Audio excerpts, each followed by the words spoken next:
brotou gente de repente, né? Parecia que estava vazio e de repente surgiu.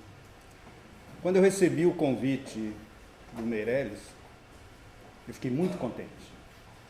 E devo confessar a vocês que eu estou muito feliz pela possibilidade de estar junto com vocês aqui essa noite. Profundamente agradecido a Jesus por essa oportunidade.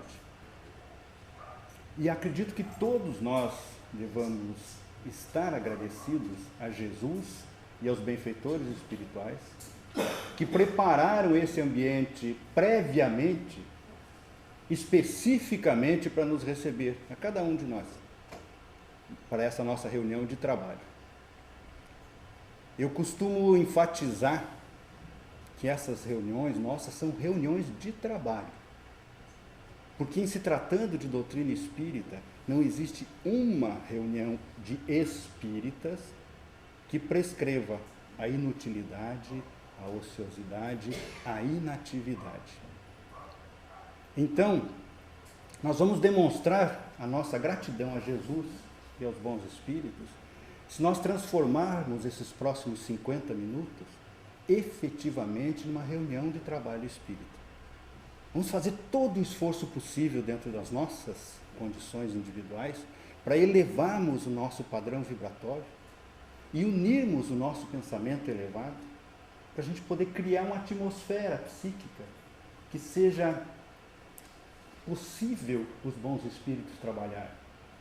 Não só em nosso favor, mas principalmente em favor daqueles espíritos mais necessitados, encarnados ou desencarnados, presentes ou ausentes. Se nós perseverarmos nesse esforço pelos próximos minutos, certamente a nossa reunião vai ser muito abençoada. O nosso tema hoje, como foi falado, gira em torno da sensibilidade. Basicamente é uma espécie de introdução às questões relativas à sensibilidade. E nesse contexto introdutório, é importante que a gente estabeleça um conceito do que seja sensibilidade. Sensibilidade não é um atributo do espírito. Sensibilidade é um atributo dos instrumentos de manifestação do espírito. Então, sensibilidade é um atributo do perispírito? Sim. Sensibilidade é um atributo do corpo físico? Sim. Todos nós estamos nos preparando para a era de regeneração. A gente já sabe, pelo menos há 20 anos, a gente já tem essas informações constantes dos benfeitores espirituais, que nós estamos vivendo pleno período de transição para a era de regeneração. Mas o simples trabalho para aperfeiçoar a nossa sensibilidade não é suficiente para nós nos prepararmos adequadamente para essa era de regeneração. Porque nós estaremos aprimorando os nossos instrumentos de manifestação. E nós precisamos de alguma coisa além. Juntamente, simultaneamente a esse trabalho de aprimoramento da nossa sensibilidade, nós precisamos de um esforço constante, diário, ininterrupto, de aprimoramento da nossa intimidade, de expansão do nosso entendimento da nossa realidade espiritual. Nós precisamos de um esforço consciente de regeneração moral, em uma palavra, de evangelização das nossas vidas. Daí sim, a gente vai estar canalizando as nossas energias espirituais para entrar em sintonia com as verdades espirituais, para entrar em sintonia com as belezas verdadeiras do universo, basicamente, que é o nosso tema de hoje, sensibilidade e beleza. Mas nós vamos conversar essa nossa conversa, e eu sempre falo conversa, não palestra, porque eu não me considero um palestrante espírita, muito menos orador. O que eu sou, na verdade, é um falador espírita. É muito gostoso falar sobre o espiritismo, é muito gostoso a gente procurar a interpretação mais aprofundada de qualquer tema da nossa vida, tendo como base os parâmetros doutrinários do espiritismo. E aquele reloginho lá na frente é uma tristeza para mim, porque parece que ele corre muito rápido. Mas, de qualquer maneira, nós vamos começar a nossa conversa com uma prece cantada. Na verdade, a letra dessa música é a síntese de uma prece feita por Bezerra de Menezes no encerramento de um evento lá na Sociedade Espírita Encontro Fraterno, há uns 7 anos atrás. Espero que vocês gostem. Se a sincronia funcionar, vai ficar legal.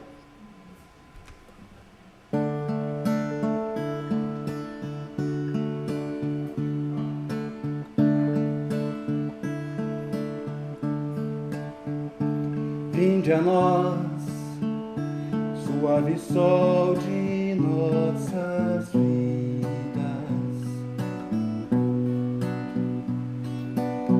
a ti apelam nossas almas, mesmo ainda longe do luminoso caminho do teu amor.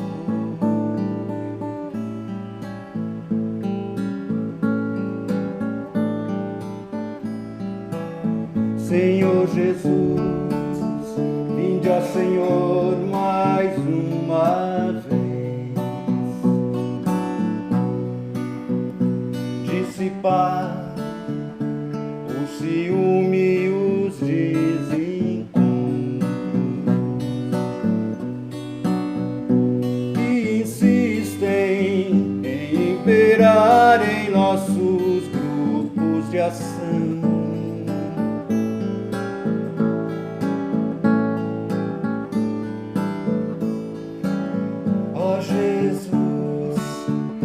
Alegria ao ouvir o ecoar da tua voz,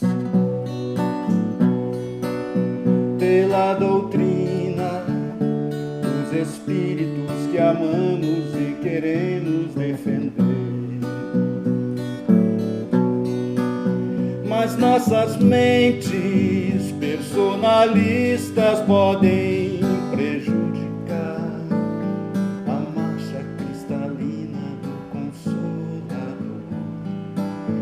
aos nossos corações. Vinde, Senhor, de novo trazer o espírito de união que afasta o mal, que graça e corrompe e traz a escuridão.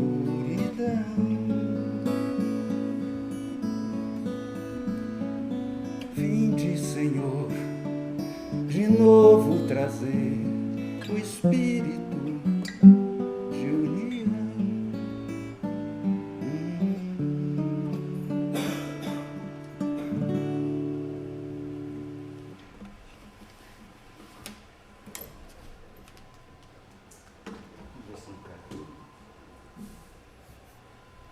Aquela prece do Bezerra, que deu origem a esta música, tem tudo a ver com o nosso tema de hoje. No exato momento em que Bezerra de Menezes proferia a sua rogativa, ele teve a percepção visual de que, em resposta à sua súplica, os benfeitores espirituais plasmavam e faziam cair sobre as cabeças de todos nós que estávamos presentes naquela reunião, na forma de pétalas de rosa, as energias espirituais fluidificadas, energizantes, revigorantes, que permitiam com que a gente despertasse, nós que estivéssemos eventualmente sintonizados com aquelas energias, para o verdadeiro espírito de união, que era o tema da rogativa de Bezerra de Menezes. E foi um momento muito emocionante para nós que estávamos lá. Fantástico. E naqueles curtos minutinhos em que ele fez uma prece. Ora, todos nós fazemos prece. Fazemos? Vocês estão dormindo, gente? Todos nós fazemos preces. Acabamos aqui, nos minutos, agora há pouco, de ter 2 oportunidades de praticarmos a nossa capacidade de fazer prece. Por que será que a maioria de nós não tem a percepção simultânea, ostensiva, de que as nossas preces estão imediatamente sendo atendidas ou estamos recebendo algum tipo de resposta energética imediata. Muito tempo eu pensei que era por falta de evolução espiritual. Mas, na verdade, se a gente prestar atenção na evolução do pensamento humano, mesmo desvinculado de qualquer cunho religioso, nós já teríamos condição de estar com a nossa sensibilidade dos instrumentos de manifestação do nosso espírito mais apurada. E por que isso não acontece? Por que isso não aconteceu ainda? Eu busquei ajuda de Emmanuel e André Luiz, para a gente tentar responder esse questionamento. Na introdução do livro Nosso Lar, no prefácio, Emmanuel se propôs a apresentar um novo amigo, que seria André Luiz. Ele colocou essa frase lá no texto dele: o homem terrestre é aluno de escola benemérita, onde precisa aprender a elevar-se. Todos nós, não vamos ser injustos, né? A maioria de nós, alunos encarnados da escola da vida, poderíamos ser classificados como maus alunos. A maioria de nós está com o boletinzinho repleto de notas vermelhas. A maioria de nós se caracteriza por formar um grupo de repetentes. Nós estamos vivendo, na atual encarnação, situações em tudo semelhantes àquela que no nosso passado, nas reencarnações pretéritas, nós falhamos, nós caímos, nós cometemos erros às vezes gravíssimos. E não porque já não tivéssemos as condições básicas necessárias para obtermos sucesso, mas por negligência, por desatenção, por descuido, por acomodação. André Luiz, no texto subsequente a esse texto do Emmanuel, na primeira comunicação que o André Luiz fez chegar até a gente pela psicografia do Chico Xavier, ele faz a seguinte pergunta: quantas existências, quantos corpos, quantos séculos, quantos serviços, quantos triunfos, quantas mortes necessitamos ainda, quantas reencarnações vamos precisar ainda para despertar de que nós já temos os recursos necessários para aprimorarmos a nossa sensibilidade, para desenvolvermos um maior autocontrole, um maior controle sobre nós mesmos, sobre as nossas tendências, sobre as nossas predisposições. Essa pergunta é quase impossível de ser respondida, porque isso é uma questão pessoal, individual. Eu tenho certeza que aqui, nessa sala, reunidos, a gente vai encontrar espíritos encarnados e desencarnados que já se conscientizaram dessa responsabilidade. Tenho certeza absoluta que nós temos aqui entre nós espíritos que já estão predispostos aos esforços necessários e mesmo aos sacrifícios que vierem a ser necessários para superarem essa fase, para quitarem os seus débitos morais do passado e se aproveitarem dessas situações que geralmente são situações difíceis. As situações que nós enfrentamos aqui que possibilitam o nosso crescimento e o pagamento dos débitos anteriores são situações de dificuldade, muitas vezes de sofrimento. Eu tenho certeza que aqui entre nós existem espíritos encarnados e desencarnados que já arregaçaram as mangas e já estão trabalhando nesse propósito edificante. Mas, não, geralmente esse é o contexto de uma minoria. Toda a literatura espírita, desde o Livro dos Espíritos, nos fala de que a maioria da população de espíritos vinculados ao planeta Terra ainda não está nesse nível de desapego da matéria e de trabalho para o desenvolvimento do espírito. Então, a maioria de nós aqui presentes, mesmo já tendo ganhos espirituais, já tendo conquistas espirituais. Todos nós aqui, eu tenho certeza absoluta, todos nós temos boa vontade. Senão a gente nem estaria aqui. A gente estaria em outro lugar, fazendo outra coisa, ou não fazendo nada. Mas apesar da boa vontade, apesar de racionalmente a gente já entender que os preceitos doutrinários espíritas têm fundamento embasado nas verdades divinas, apesar de toda essa nossa certeza, a maioria de nós permanece estacionário, com um comportamento oscilando entre a acomodação e a desconfiança. Tipo assim, não assim, assim, de braço cruzado. É como se ficasse aqui observando. Eu vou ver como a Carmen Lúcia se comporta. Mas já que eu estou aqui, eu vou dar uma espiadinha na Cris também. Ah, o Arthur. Estou de olho em você.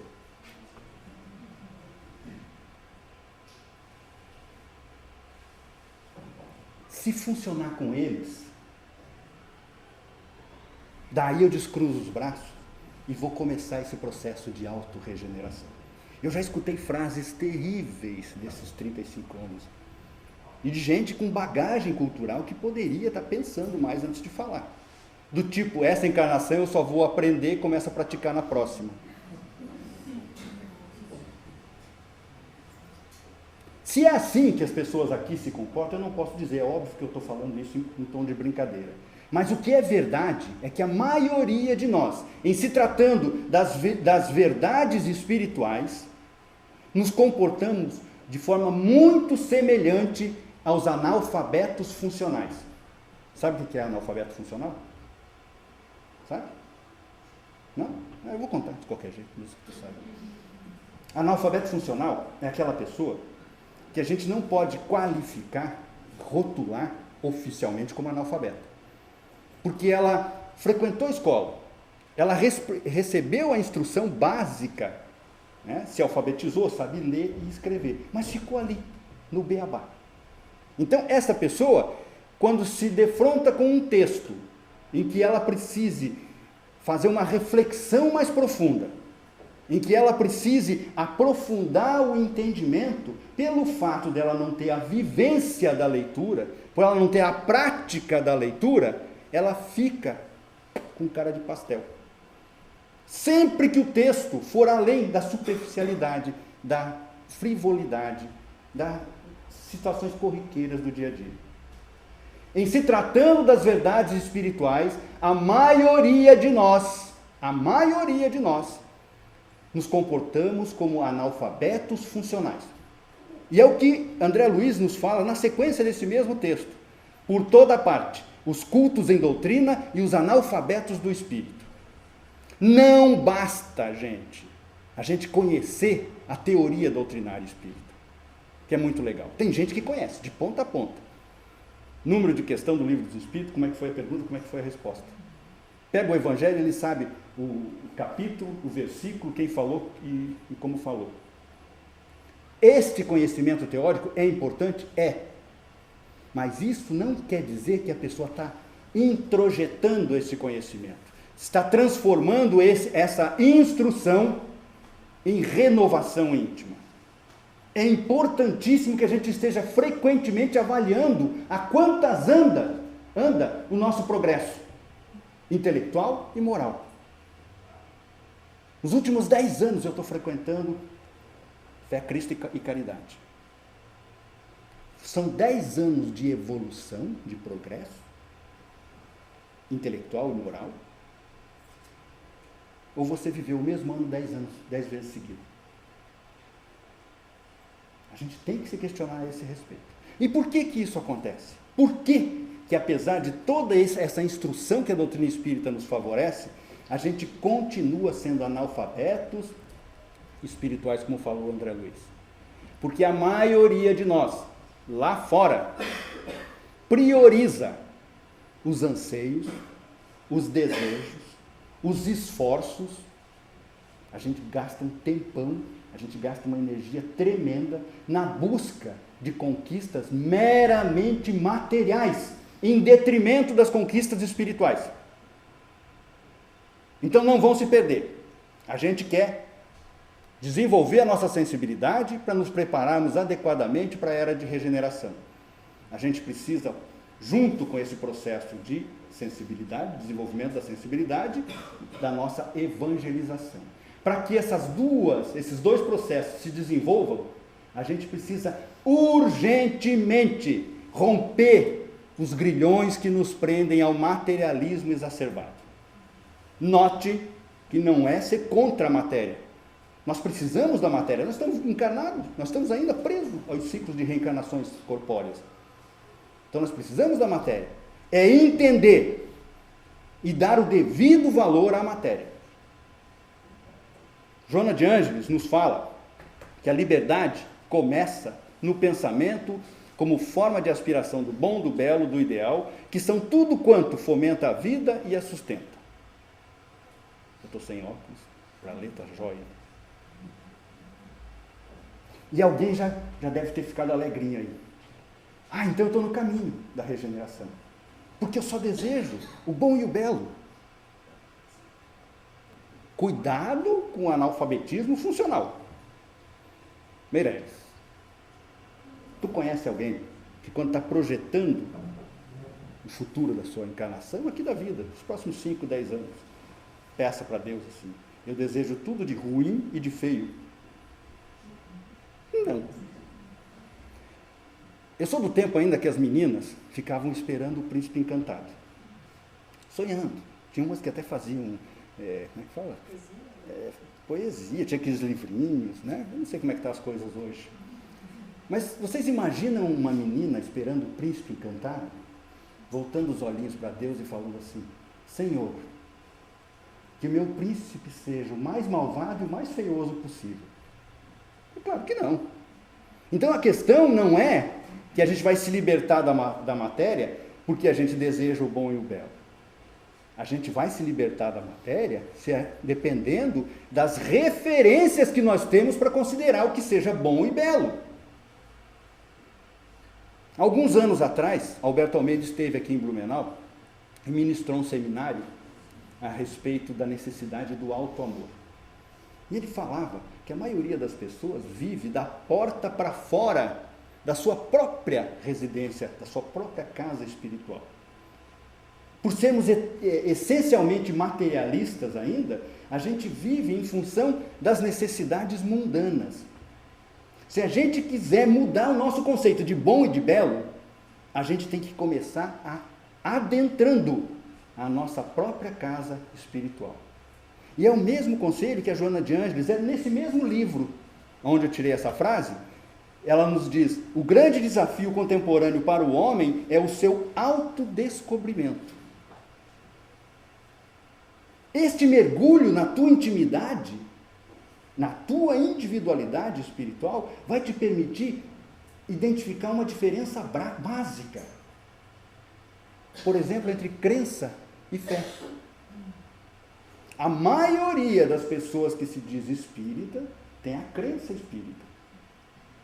Ter crença é você dar crédito. A pessoa acredita que os preceitos doutrinários espíritas, científicos, filosóficos, religiosos, têm fundamento divino. Ela dá crédito. Agora, você dar crédito a alguma coisa também pode significar transferência de responsabilidade.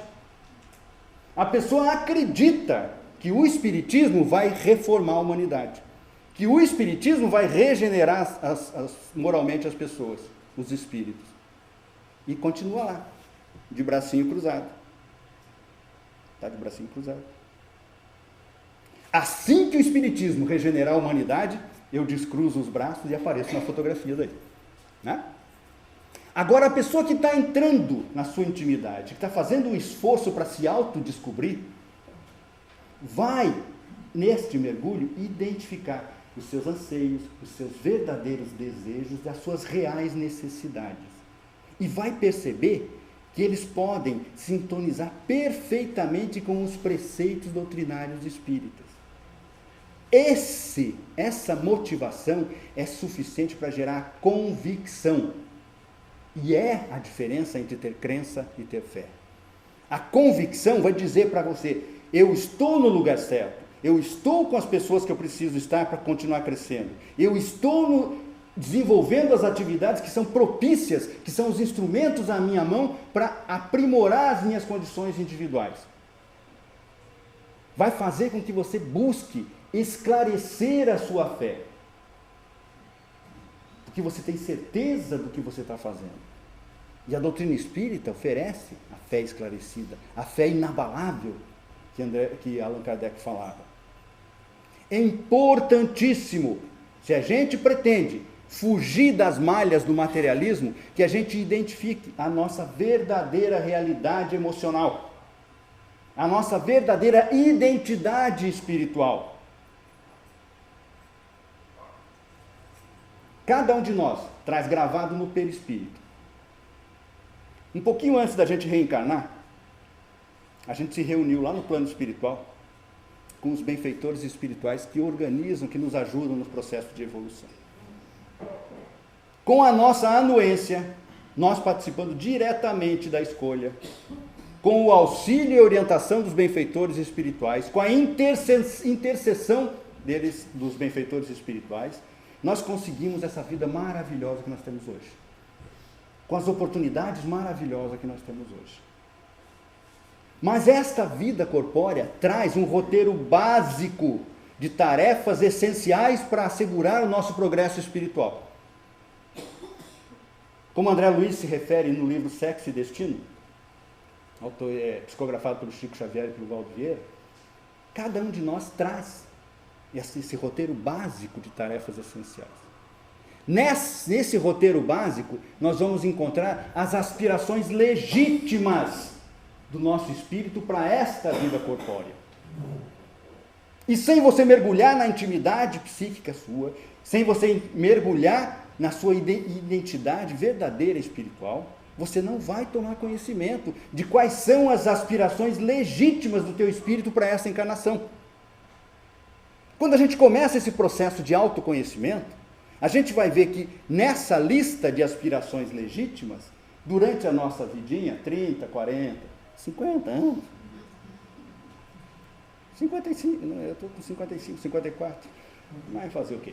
Pois é, a gente colocou nessa lista, nesse roteiro de aspirações legítimas, algumas outras aspirações, por nossa conta, por nosso livre-arbítrio.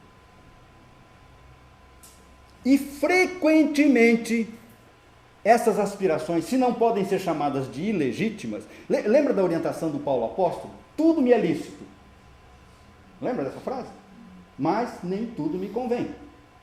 Então, dentro dessas listas, desse acréscimo da nossa lista de aspirações legítimas, tem muitas dessas aspirações que, se não são ilegítimas, são desnecessárias por enquanto. São falsas necessidades.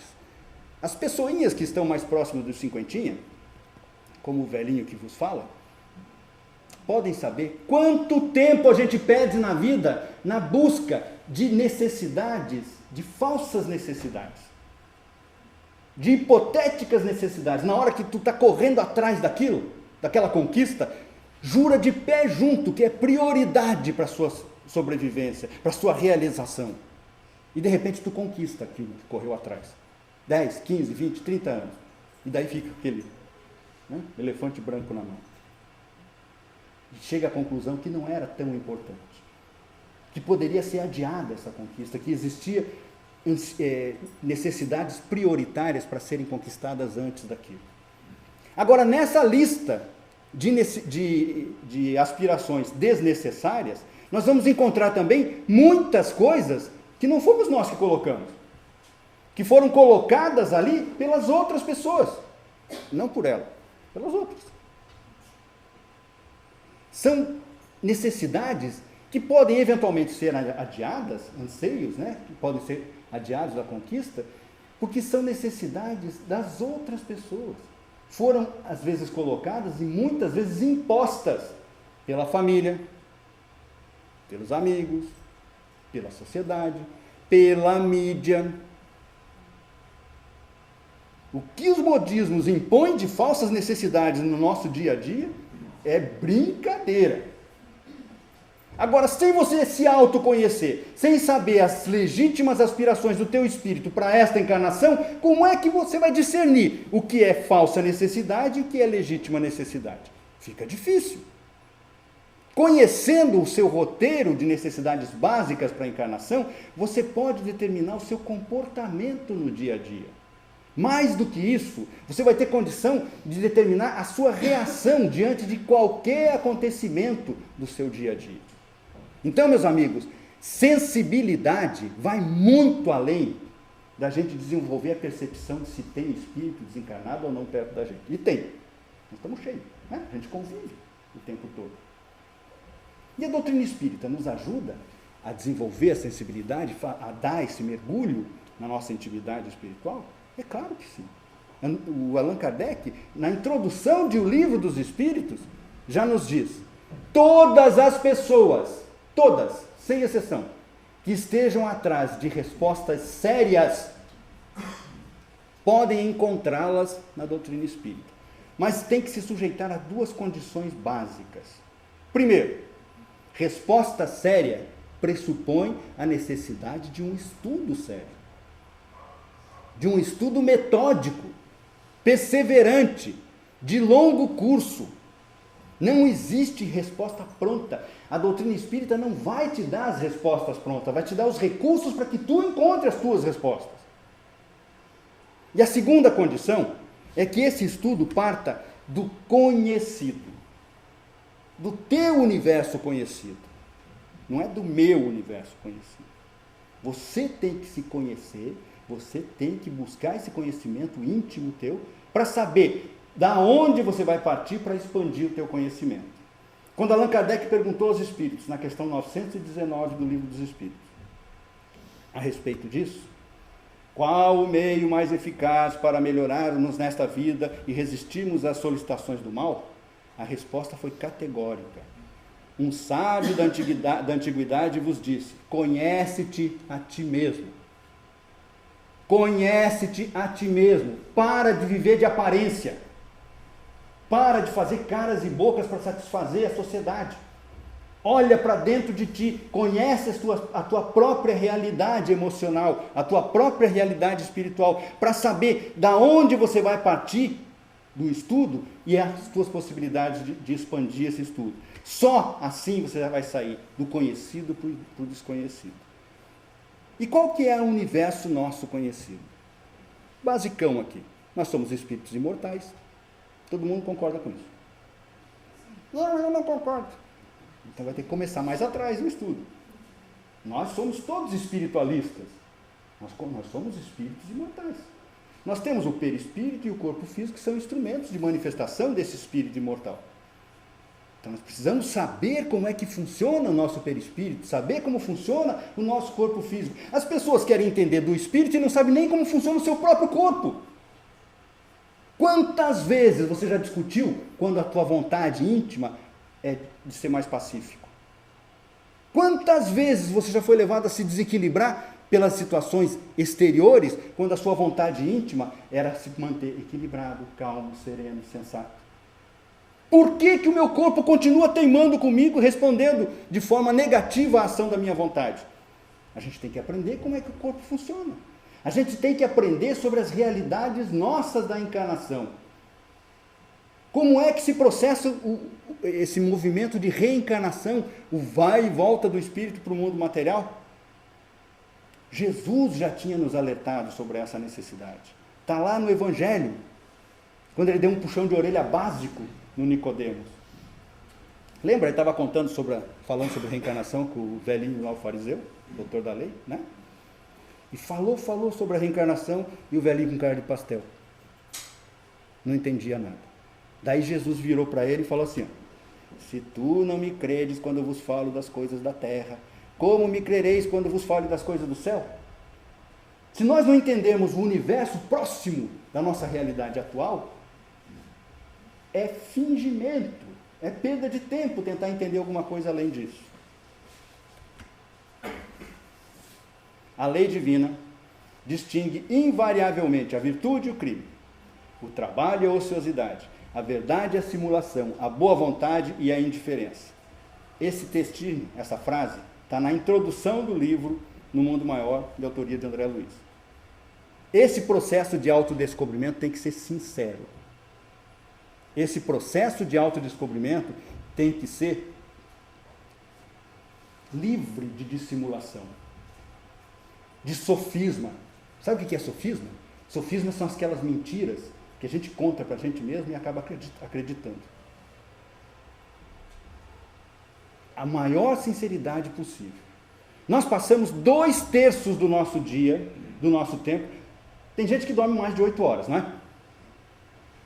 Já viu gente dormindo em palestra espírita? O cara fica dando cabeçada. Tem gente que dorme mais de 8 horas, mas a média de sono é 8 horas por dia, né?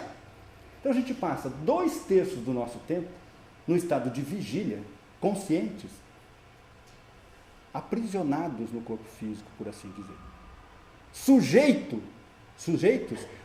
saúde, aos estímulos sensoriais do corpo físico. 2/3 do nosso tempo. O que levou Joana de Ângeles a nos dizer: não há em realidade segurança enquanto se transita no corpo físico. Por quê?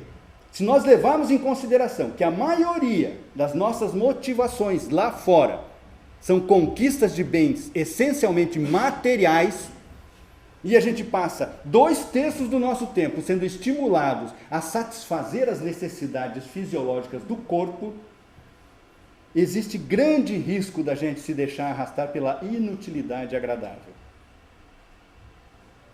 Pensar que está fazendo muita coisa, mas não está. Se você passa o dia inteiro buscando satisfazer as suas necessidades fisiológicas, as suas necessidades sensoriais, você vai passar o dia inteiro buscando sensações agradáveis. E, infelizmente, muita gente transforma essa inutilidade agradável na frequência, inclusive, para as casas espíritas. As casas de religião, do modo geral. É tão bom vir aqui. Não é bom? Mas é tão gostoso vir aqui. E a pessoa faz cara de santinho, né?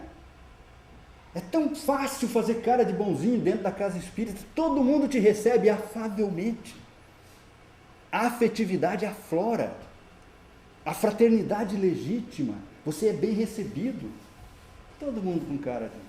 Eu venho na casa espírita, ouço aquelas palestras estimulantes, a não ser que dê azar de pegar o casca grossa que nem eu, e saio daqui renovado. Saio zen. Daí no primeiro cruzamento ali alguém fecha o carro e ele volta a ser zen educação, né? Inutilidade agradável. Emmanuel nos diz: a ciência, a arte, a cultura virtuosa, a inteligência não constituem patrimônios eventuais do homem. Semelhantes atributos só se revelam na Terra nos organismos. A gente precisa condicionar os nossos organismos para poder exteriorizar essa condição de virtude. Só se manifesta nos organismos que representam a súmula de extraordinários esforços individuais, de sacrifício, abnegação e trabalhos constantes.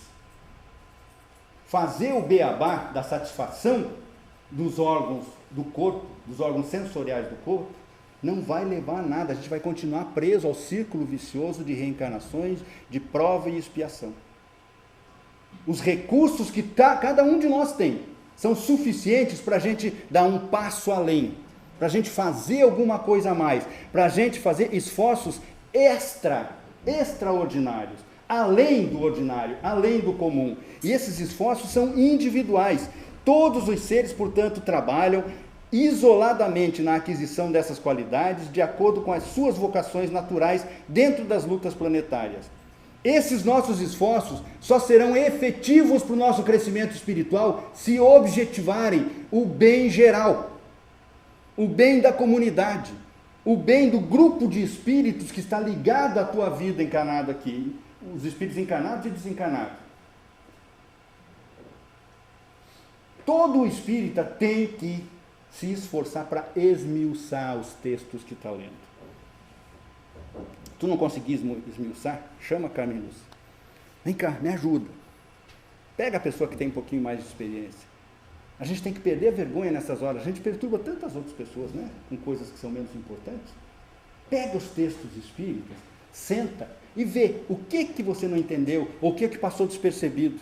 Esses dias uma moça lá, não é tão moça assim, coitada, é moça. É moça. Lá em Brusque. Ela me cercou e falou assim, tu conhece algum livro novo, espírita? Porque aqueles velhos eu já li quase tudo. Não tem nenhuma novidade. Eu falei, então lê de novo. Vai ler de novo. Por falar em novidade, sabe o que significa evangelho? Boa nova.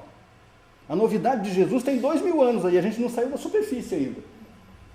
Então, essa frase, por exemplo, essa citação aqui, as suas vocações naturais. Cada um de nós traz para esta encarnação predisposições, vocações para algum tipo de atividade e limitações para outros tipos de atividade. As nossas vocações naturais determinam as possibilidades reais de crescimento para o nosso espírito, de realização intelectual e moral para o nosso espírito e para as pessoas que estão próximas de nós. Tu não pode, não vai conseguir crescer com as vocações dela. Ela não pode impor para você as condições de crescimento que ela entende como sendo as melhores, porque são as vocações dela. Isso é um processo individual. E como é que a gente vai descobrir isso? Estou terminando. O próprio Emmanuel nos fala, pela oração, em primeiro lugar. Qual oração? Aquela mecânica? A minha mãe, quando ela souber disso, ela vai me matar. Ela não sabe ainda. Houve uma época que ela fazia oração, quando ela era católica, com um tercinho na mão, fritando ovo. Queimou. Funciona? Tem lá o seu mérito. Mas o espírita que está fazendo prece nesta maneira, provavelmente parou de estudar a doutrina espírita. A oração não é o estágio normal de condicionamento mental da maioria de nós. Quando a gente vai fazer oração, a gente tem que puxar o freio de mão, opa, para tudo. A gente tem que se concentrar. Fazer um esforço para expandir o nosso padrão vibratório, para expandir o nosso perispírito, para entrarmos em sintonia com os benfeitores espirituais. E esse exercício, quanto mais constante, quanto mais frequente, mais espontâneo vai ser o movimento de expansão e sintonia com os benfeitores espirituais. Então precisa ser feito de maneira consciente. Eu estou me concentrando, eu vou expandir meu perispírito, eu estou buscando sintonia com os benfeitores espirituais, com o meu anjo da guarda. Tu falou sobre o anjo da guarda na semana passada, né? A forma de entrar em sintonia precisa de expansão vibratória. E como é que a gente vai conseguir condições para fazer isso? Primeiro, a gente tem que eliminar do nosso dia a dia os maus hábitos.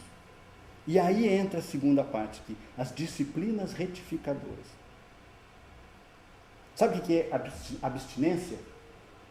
Eu devia andar com um dicionário na mão, eu fico o tempo todo falando, sabe o que é? Abstinência é você deixar de fazer alguma coisa que você gosta muito e que você tem consciência que faz mal. Basicamente é isso. Com os homens não acontece isso, mas as mulheres não podem ir no shopping center, que gastam demais. Se tu tem uma certa predisposição para gastar além do que pode, além do que precisa no shopping, não vai. Sabe que vai te fazer mal depois? Não vai. Com as mulheres quase não acontece, mas frequentemente os caras vão para a balada e entornam além do que não precisa. Mais do que o socialmente aceitável, que já é perigoso. Se tu sabe que tem uma certa fraquezazinha, que não pode beber porque não se controla, Não beba. Não vai nos locais. Vai lá na balada, todo mundo bebendo, só você falando, eu não bebo, e lá comendo de vontade. Fica fora disso.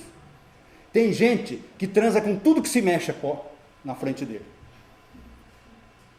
Se você tem um descontrole com a sensualidade, com a sexualidade a esse nível, se vigia, se policia, evita os locais que vai ser induzido a esse descontrole. Outra coisa, muitas das situações a gente pode evitar, a maioria delas a gente pode evitar.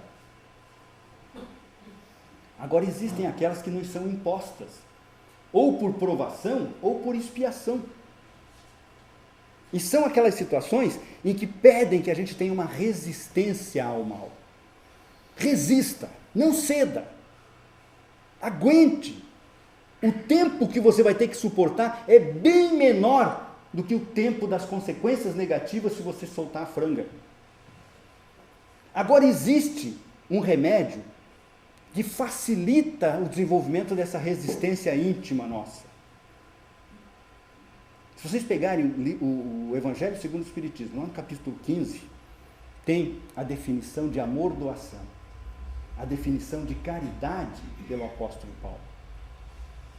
De nada vai adiantar os esforços para conquistar os bens materiais. De nada vai adiantar os esforços para apreender os ensinamentos da doutrina espírita. De nada vai adiantar os esforços para aprimorar as nossas sensibilidades, se todos esses esforços não estiverem encharcados, embebidos do amor verdadeiro, da predisposição verdadeira de compartilhar todas as nossas conquistas com os nossos semelhantes. A prática da caridade. A prática da caridade é, sem dúvida nenhuma, o verdadeiro remédio para fortalecer a nossa alma, para permitir que a gente resista ao mal. E a gente deve se lembrar sempre que o bem é o verdadeiro antídoto do mal. Que Jesus nos abençoe. Muito obrigado. Tá?